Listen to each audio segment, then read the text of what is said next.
What's up, nerds? I got a second video for you today. D23 started off for the weekend, and with it has come already a whole slew of things to expect.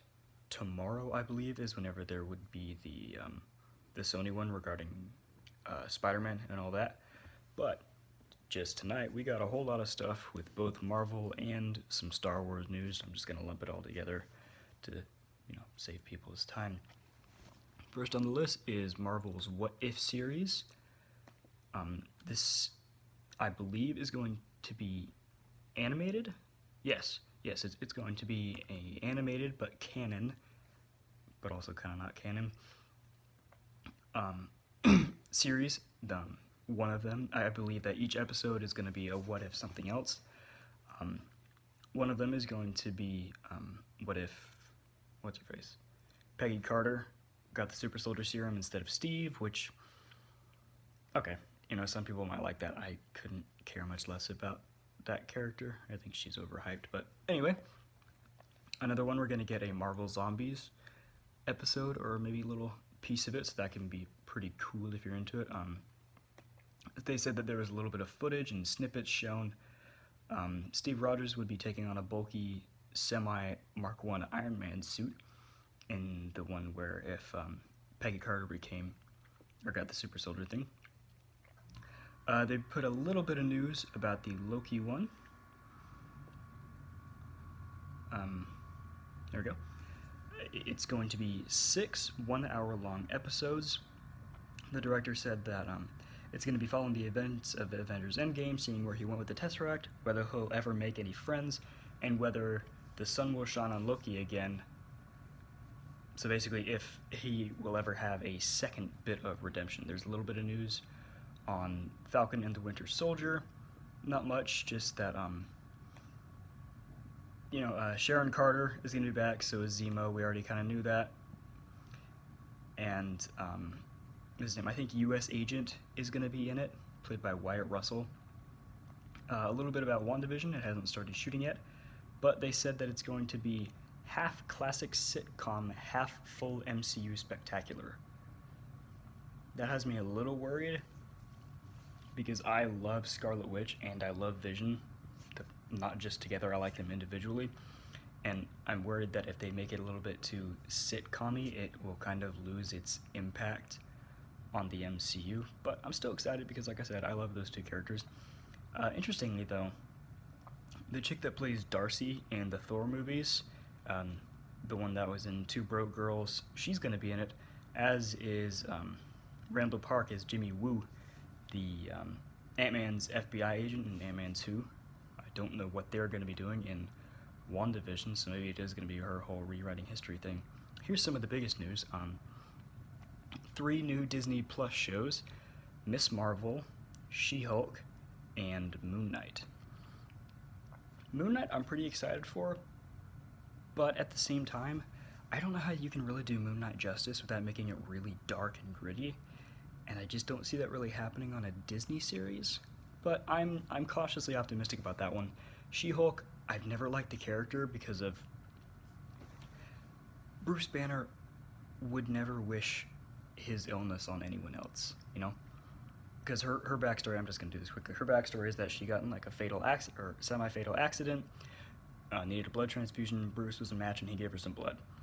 Bruce Banner realistically would rather someone he's close to die than have the chance of being Hulk, because it's terrifying to him. So I'm not interested in that. I find She-Hulk to be a lame cash grab and push for feminism instead of just making an interesting character. Miss Marvel, that's Kamala Khan. She's a Muslim teenage superhero. At first I thought she was stupid, but then actually looking into her story, I'm like, okay. She's kind of a cautious, optimistic person, sort of like Peter. She has stretchy powers. She can make herself bigger and stretch out and stuff. But my only thing with that, other than the fact that, I've always been meh about the character, I don't mind her, but I don't like her, is we just got introduced to Captain Marvel, and now they're already making a show about someone who's supposed to be inspired by her. That just seems quick, It's I don't know. I think that's weird. That's the kind of thing that they would do in 5 years or so after Captain Marvel has really set in, and then someone's like, "Wow, I idolize her," but like the public doesn't even know that she really exists yet. Her first interactions outside of in the '90s when no one really knew anything was in Endgame, and then I assume she flew off again. So I don't know how they're gonna play that out. That doesn't make sense to me. It just seems like kind of a bit of a cash grab, try and get some diversity points. Like, hey, look, now we have a female Muslim show, which cool, but story-wise, it doesn't make a lot of sense in terms of the continuity. All right, I think that concludes the Marvel news. They just repeated that the Clone Wars Season 7 is going to be coming back. Ooh, here we go. Confirmed for February 2020 debut on the streaming service. I was hoping it'd be here sooner, but sweet. So February of next year, we're getting some more Clone Wars. Heck freaking yes, I am so excited for that. I'm really hoping that they go into Order 66 on that. I can't wait. Info on the Rogue One series. We thought it was just going to be called Cassian Andor. It's not going to be called that, and they didn't say what it's going to be called, but it's going to be I think a little bit before the events of Rogue One, following Cassian and K2SO, which means more Alan Tudyk. Yay! I love Alan Tudyk.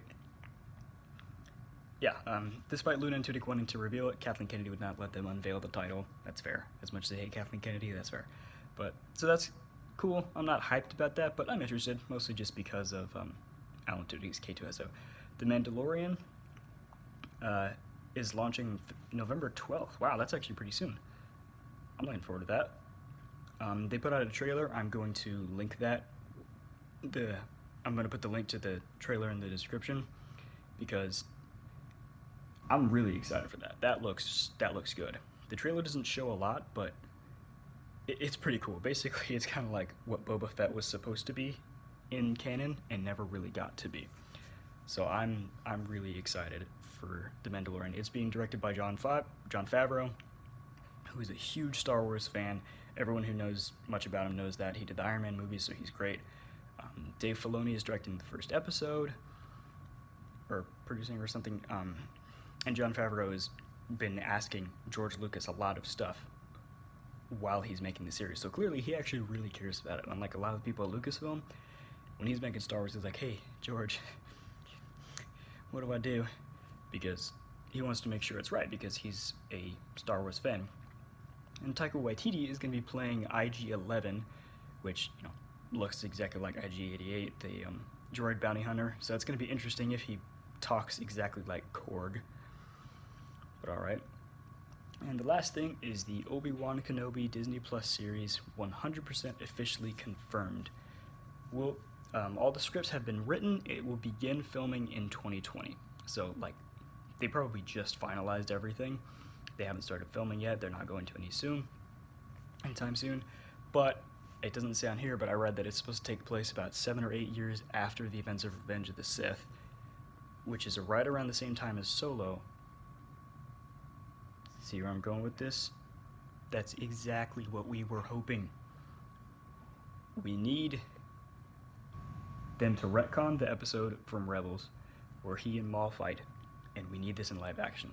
I would bet all of my organs that Ray Park would be down to do that. I'm so excited for that. I'm a little worried, because Disney isn't doing great recently, but The Mandalorian looks awesome. It looks like what I want from Star Wars. And if that does well, if that's good, then that'll really pump up my hopes for the Obi-Wan series, which are already super high because I love Ewan McGregor as Obi-Wan. So yeah, there's a lot of news dropped at D23 that covers all of it for now. But if I hear anything, especially regarding Spider-Man over the weekend, I'll definitely be the first to let y'all know. But yeah, let me know what you guys think. I'm pretty excited for about half of this. Some of it is meh. But regardless, it's a lot of information. So, like this video if you enjoy this kind of thing. Subscribe if you are new and want to hear more nerdy stuff. And I'll catch you guys later.